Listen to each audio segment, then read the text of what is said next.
Ito ay rated SPG. Striktong patnubay at gabay ng magulang ang kailangan. Maaaring may masiselang tema, lengguwahe, karahasan, sexual, horror o droga na hindi angkop sa mga bata.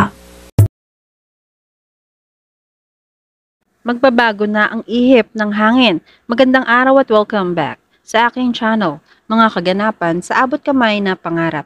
Nagtanong si Lyneth kung si Carlos ba ang nagpalabas kay Annalyn at kung ano ang dahilan. Agad namang umamin si Carlos. Wala sa focus si Annalyn. Na-late si Annalyn sa rounds nila sa pasyente. Hindi rin nirerespeto ang mga ideya niya sa mga procedures na gagawin. Pero hindi naniniwala si Lyneth na magagawa ito ni Annalyn. Imposible, pero hindi sang-ayon si Carlos dahil alam niyang si RJ ang dahilan kung bakit hindi siya nirerespeto ni Annalyn. Akala ni Annalyn magkakahiwalay sila ni Lyneth. Kaya ganun na lang ang pakikitungo sa kanya ni Annalyn. Sino ba naman siya? Nagpapaka-feeling tatay lang naman siya. Sabi ni Lyneth, nag-usap na sila ni Annalyn pero kakausapin niya ulit ang anak. Samantala sa pagde-date banding ni na Lolo Pepe, Zoe at Annalyn, nabanggit ni Lolo Pepe na mukhang nagbago na si Zoe dahil ayaw niyang magaya siya sa nanay niya. Pero hindi naniniwala si Annalyn. Napansin nila na matamlay si Annalyn. Sabi ni Zoe, sana hindi ito dahil sa presensya niya. Inamin ni Annalyn na napagalitan siya ni Doc Carlos, pero ayos lang naman sa kanya. Nagulat si Zoe. Anong nangyari kay Miss Perfect? Nasita siya ni Lolo Pepe. Sabi lang ni Zoe, mabuti naman hindi bias si Carlos dahil nanay ni Annalyn si Lyneth. Maigi rin naman na minsang napapagalitan para mas matuto. Sabi ni Lolo Pepe, kung hindi na masaya si Annalyn sa Eastridge, malaya siyang makabalik sa Apex. Pero nag-react si Zoe. Nahalata siya ni Annalyn. Kala ba niya nagbago na si Zoe? Pero binawi ni Zoe. Tutulong pa nga siya sa pag-iempake ni Annalyn. Pero alam ni Annalyn na hindi ito totoo. Tumayo si Zoe para alukin ang lolo ng pagkain pero sinadya niyang tabigin ng tubig para matapunan si Annalyn. Kahit nagsorry si Zoe, hindi naniniwala si Annalyn. Alam niyang sinasadya ito ni Zoe.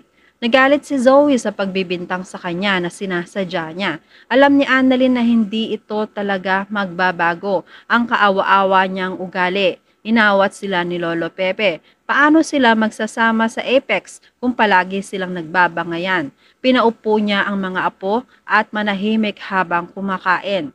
Samantala, nagulat si Moira dahil nagmi-meeting na ang mga boards nang hindi siya kasama. Nagalit si Moira nung may nagsabi na babawiin na ni RJ ang Apex kay Moira. Hindi na makokontrol ni Moira ang Apex. Inawat siya ng mga members. Baka maabutan pa siya ni RJ dito. Wala namang pakialam si Moira dahil may karapatan pa rin siya sa Apex. Inawat din siya ni Doc Ray. Pero gusto malaman ni Moira kung sino sa kanila ang loyal sa kanya. Pero walang makasagot ni isa. Nagkatinginan lang ang mga members. Nauna na si Ray. Hindi niya masusuportahan si Moira. Nag-isa-isa na ang lahat na wala silang suporta para kay Moira. Galit na galit si Moira. Pagsisisihan nila ang mga ginawa nila sa hindi pagpili sa kanya. Maya-maya ay sumulpot na rin si RJ. Wala silang dapat pagsisihan. Si Moira ang magsisisi. Ipinaalam niyang nagawa na niyang iparevoke ang SPA.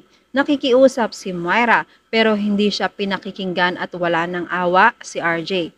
Nakakita si Moira ng bread knife at aktong may gagawin sa sarili. Inutusan niya si Robert na hindi babawiin ang Apex sa kanya. Pinipilit niya si Robert. Pinipigilan si Moira ni na Doc Ray at iba pang members. Itigil na niya ang dramang ito. Nakatigil si Robert at napapatingin rin siya sa iba pang members. Kinuha ni Robert ang bread knife at sinabi niya kay Moira na hindi na niya babawiin ang Apex. Nayakap siya ni Moira pero maya-maya lang ay sumulpot na rin si Giselle. Inannounce niya na nabawi na nila ang SPA kay Moira. Ayaw maniwala ni Moira dahil sa pagkakasabi lang sa kanya ni Robert na hindi ito babawiin sa kanya.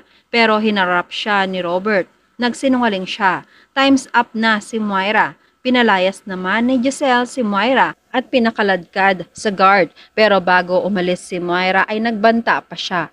Samantala, masinsin ang kinausap ni Lineth si Annalyn.